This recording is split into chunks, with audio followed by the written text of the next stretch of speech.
Hi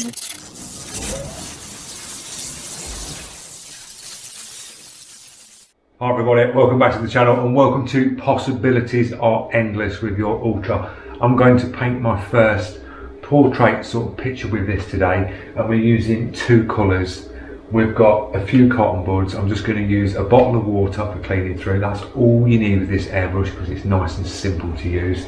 We've got the settings on the Ultra, so what I'm going to do is I'll put you in a time lapse, and then to the side of the screen I will match the settings on the Ultra so you get to see the settings on the Ultra in an image at the side of the screen, and that will translate across to where I am on the portrait, what settings I'm using, whether it's full trigger right down to the base, primer, or the 1, 2, 3 on the sleeve settings.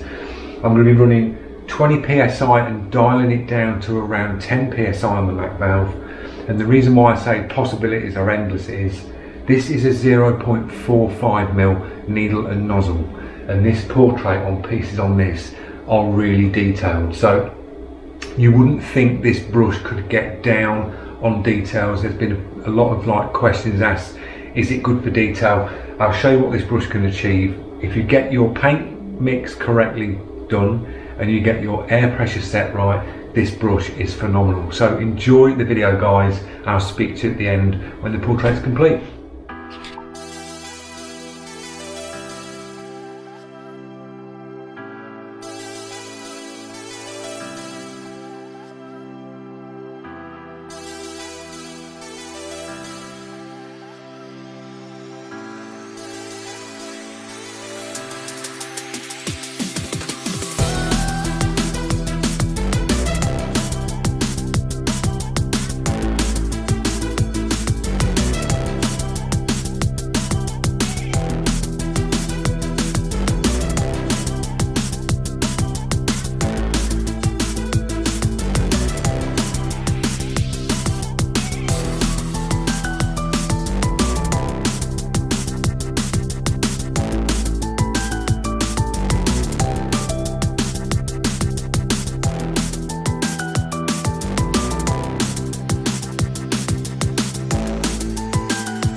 We've got the portrait down, and in that time lapse I had the brush sort of photographed at the side, and it was showing you the settings that I was in as I was going round on that time lapse that was just sort of speeded up. Now, working with this adjuster on the back of the collar I think is really, really cool. Even as a seasoned artist, just sort of trying it, because I would usually be working this in full trigger and just paint it, but working from the collar just makes you stop and think a bit, and you go, yeah, we're going to try 3, and you can go across, paint a line. You literally just find your distance with your hand across your panel, slide across, and you can do the hair strokes, and you can hit that consistent line every single time. It just bring it back to the set amount, bang, bang, bang, and it's just hitting them nice things. So it's really good because it can speed an advanced artist up. If you use it with this and you're doing hair textures, it can just speed you up because you can just slide your hand across, bang, bang. So it makes an advanced artist do quicker things because you can use that collar and you can bring that into your advanced way of painting, and it can properly speed you up. It really can, because these have been thought out, set for different paint amounts, and it's just nice to buzz across and use that actual feature. So an advanced artist is great, it's kind of cool just to go across and bring it into your style of painting, but for a beginner it's just so cleverly thought out, guys, because you can just set it and you can just go from that. It's got loads of feedback. The trigger wants to bring your finger back, so you put your paint on, take it to the set limiter on this, and then that trigger response wants to bring your trigger forward, and it makes you come off the paint. And when Fraser was doing that in the video before this, he was saying to me, oh, I'm running out of paint. And I said, you're not, your trigger's coming back as you're finishing the stroke like that and you're going to finish. His trigger finger was coming forward because it gives you that feedback. So a very nice brush, guys. Solid, robust, easy to clean. I had no trouble with tip dry on this, doing this picture. The brush just absolutely flowed, effortless. No dramas, because people might be thinking, well, the other harder and steam back are screwing cups. No dramas with a cup. There's no movement in it or looseness. And once you've got it on, you've got it on. I've not took it off, and I've had the brush now 3 days, and it's been chucking water in it, a little bit of thinners in there, blasted through, because I used it on solvents in the other one, and it's been brilliant, absolutely brilliant. So looking forward to the next one. We're going to be getting on with the texture side of things, so I'm going to take you through doing wood grain. We're going to do checker plate on metal.